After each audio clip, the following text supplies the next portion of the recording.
looking at, I guess, what Marvel have done from a cinematic point of view and adapting those stories, it's something that we've commented on quite a lot on this live stream and on our own channels and so on. That feeling that they got off to a great start with those first few phases of the Marvel Cinematic Universe, and perhaps they've been a victim of their own success and they've started to go off the rails a little bit with the more recent stuff. Where do you stand on that? How do you feel that that's all gone?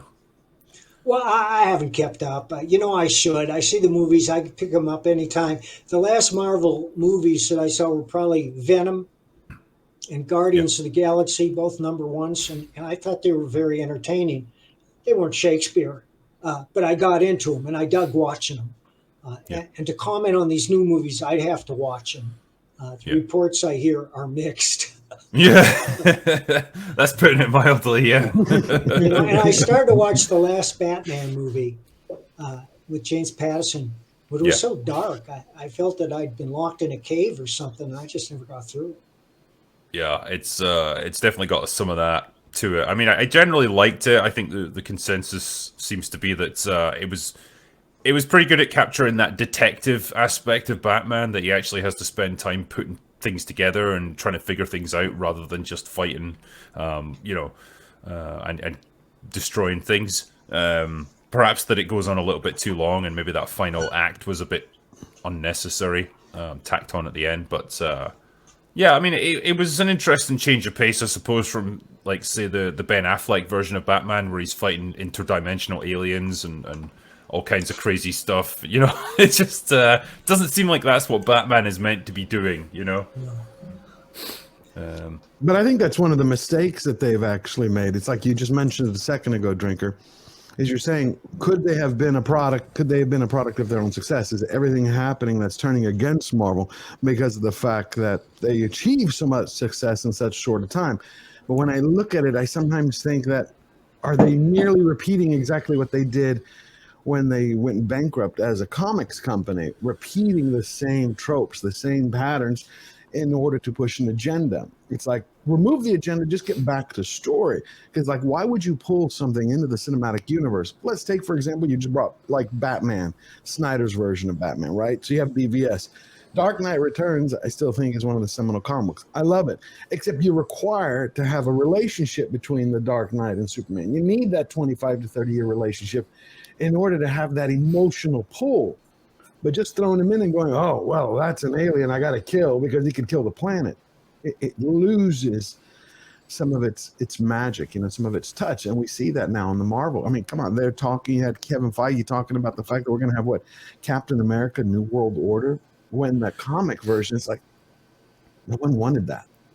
Yeah, there seems to be this real trend within the comic space, I guess, of just recycling the same heroes, just giving the mantle to a different character over and over again. And it's like, how many times can you keep doing that before people just lose track and stop caring? Like, I know Well, I that, think we know now. yeah, we're getting there. And I think maybe there's more tolerance for that within comic books because, it kind of goes with the territory and people are used to it. But within the cinema space, general audiences maybe aren't so used to that idea of just things changing hands on a regular basis, and you just have to move along with a new character. And yeah, when they try to pull it within the MCU, it just comes off as weirdly manipulative and kind of cheap. It's like, yeah, just like this new character the same way you like the old one because they're wearing the same outfit or something. Like, it doesn't work like that. You don't But we have don't that want to same put in the attachment. work again.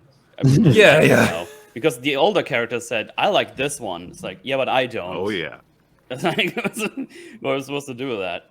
There's the thing. That's My the problem favorite Marvel have. is The Winter Soldier because that movie had a lot of heft to it. It was about serious issues, Yes. and it Yeah. took itself seriously. Yeah. I Yeah, love The I- that. joke aspect of it as well, which doesn't Guy work. wants to know if I've seen the Punisher Netflix series. I did start watching the first series, and I watched 5 or 6 episodes, and I thought John Bernthal was by far the best Punisher ever. The story was a little scattershot and lacked focus, but I like Bernthal in it. But the best Punisher movie of all time is The Equalizer, starring Denzel Washington. Oh, It's not a difficult concept to get right, and I don't know why Marvel keeps blowing it. But if you want to see it done right, watch The Equalizer. Right. I think it's fun. What do you think of the Tom Jane one?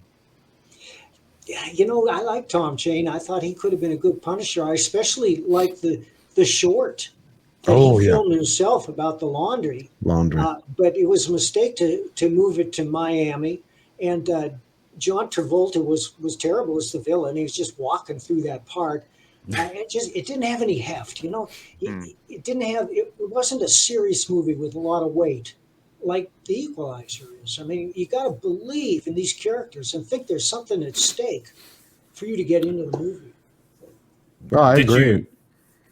Did you watch the Netflix Daredevil series? No, I haven't watched that yet. I've been meaning to. I'm just I'm overwhelmed with media. Yeah, we all are. I think we cite that as, that was a really good iteration of the character. It was done really well, and the idea that they're now going to re-release him on Disney Plus, and you've got it's the same actor, but it's different writers, and it's going to have a completely different tone and feel, and it just feels like they're going to lose the grittiness and the brutality that made that show so awesome and so compelling, and it's just going to be Disneyfied, right? Like everything else does. Well, right. I mean, you're exactly right again. They're going to rip out all that kind of like Miller's line of Daredevil. And instead, you're going to have what? You're going to have She-Hulk with actually peg Daredevil. You see, they're bringing in the writers from CW's Naomi. They're bringing in the executive producer. I'm like, from Naomi, you mean the show actually got canceled in its first season? But again, we're talking about the CW. But I have a question. I'm curious, Michael. It's great to meet you. Thank you. You said you had a free hand when you were writing for Marvel. I mean, I'm sure you have friends at Marvel today. Do they still feel, or in your estimation, that they have a free hand? No friends? I know no one at Marvel, except maybe some old world artists that are still working there. I met CB Cebulski at a con several years ago. I said, CB, I'm Mike Barron. I used to write Punisher. I'd like to pitch you a few Punisher ideas.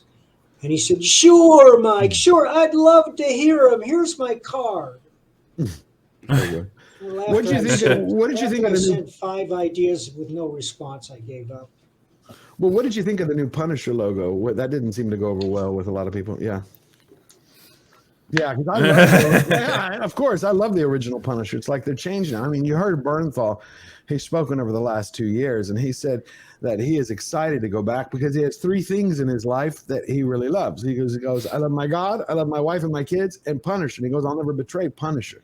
So he goes, if Disney wants me back to do it, he goes, they have to do it exactly the way we did it with Netflix. You cannot betray the character. But it was kind of similar, but with less intensity of what Charlie Cox had said about Daredevil. And we see he flipped. It's like, oh, I'm happy to have She-Hulk come on the show. I'm like, are you kidding me? Yeah, if he takes that kind of stand like Bernthal, the next headline you're going to see about this is like,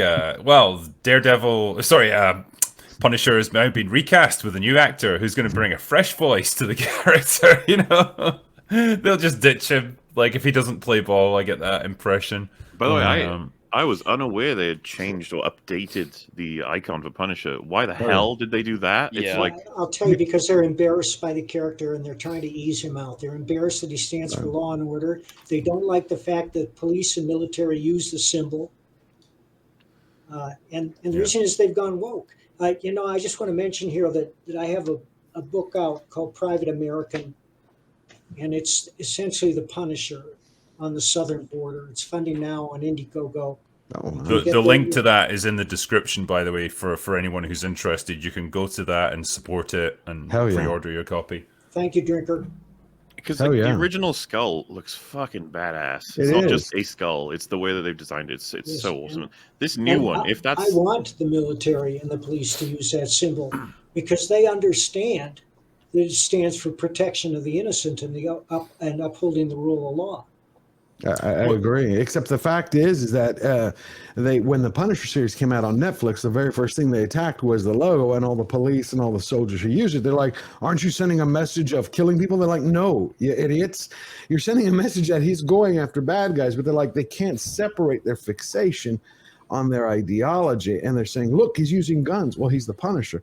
Well, because now today, Az and I were talking about this earlier. It's like the Punisher has superpowers. And I'm like, wait a minute, that completely changes his character. Yeah, I thought his superpower is he's just really angry and he's good at killing people, you know. Yeah. He and it's like, yeah, Kratos would have gone along. Well, this makes me think as well, like if they were to try and do a Punisher now, you know, obviously guns are his mainstay. It's how he operates. You know, they're not going to be keen to show a lot of that on screen now. And it's like, well, how are you going to do this weird, neutered, watered-down version of the Punisher who doesn't have many guns to use and you know, all that stuff? It's like you're taking all the essential elements of the character away from him. So what's the point in even doing it? But like at that point, it just doesn't seem like it. There's also I just looked at the the new vigilante. logo. The vigilante looms large in the American history and imagination. Americans have always loved vigilantes because during the taming of the West, the Wild West, before civilization came to the West, there was very little law out there, and people had to take the law into their own hands. A lot of bad people did, a lot of good people did, and myths and legends arose around those people, like Wild Bill Hickok, Kit Carson, Wyatt Earp. These are legendary American figures, and they were vigilantes at some point. But they had to be. If you wanted to preserve peace or advance civilization, you had to take the law into your own hands because there was no police force to call. There was no sheriff within 50 miles of where you were. And if he was 50 miles away, it would take 2 days riding to get there. It's like, I'm being attacked. Come help me. It's like, well, I'll be there by the next week. You know? I mean, you had that. That was like the... it lingers in some of the American states. I mean, you still get more sympathy with the vigilante spirit if you're in the sort of the Beltway country, the flyover states, and in the deep south. Once upon a time, you probably have had quite a lot of actors, writers, and directors drawn from those states with a much sort of more latent cultural sympathy for that trope. The problem now is that you don't tend to get actors or writers drawn from those areas anymore. They are all coming from the same schools in California, in New York. They've grown up in San Francisco. San Francisco is their culture. And that's now why you get this massive turn away from any kind of ideological diversity and also away from the old tropes that used to define action films. This is why there isn't another John Wayne, there isn't another Arnold Schwarzenegger. And you have people like James Cameron coming out and saying, well, I'm really tired of fetishizing gun violence. It's like, you're James Cameron. You aliens. You invented the pulse rifle. Like, you can't back away from that. What's crazy as well is like when I watched T2 with Rags, who's obsessed with guns, the one thing he was super impressed by, as many things, was their attention to the guns in that film. That they kept an eye on what ammo was available, what the guns actually do, like the impacts of each of them. So like the gun accuracy is really cool in T2. It's just like, you don't have to, it's not about fetishizing guns, just guns are fucking tools, man. And they help save your life. Right, exactly. And you have to be accurate or you're going to hear about it. Trust me. Yeah. Well, think about it. Do you think you could pull off having that dark stranger vigilante motif, whether you're talking about Clint Eastwood or Charles Bronson, you know, doing the whole death wish thing? I mean, what they're doing to the Punisher. You'd have Bronson a day and you'd have a deconstructed villain who's just misunderstood. He's like going to kill him. He's like, wait a minute, I'm in therapy. You don't understand me. Well, I think, vigilantes, they just lend themselves really well to the idea of the anti-hero who's morally grey, and you can explore all kinds of ideas about whether they're right or wrong and whether they regret what they do, all that stuff. It's really interesting things from a character point of view, but you have to commit to the idea that this is what they are. They are a vigilante, they're going to be killing people, they're probably going to use guns, and it's just the essential nature of the story. And you don't have to take this side of like, well, it's supporting gun violence or it's doing this or it's doing that.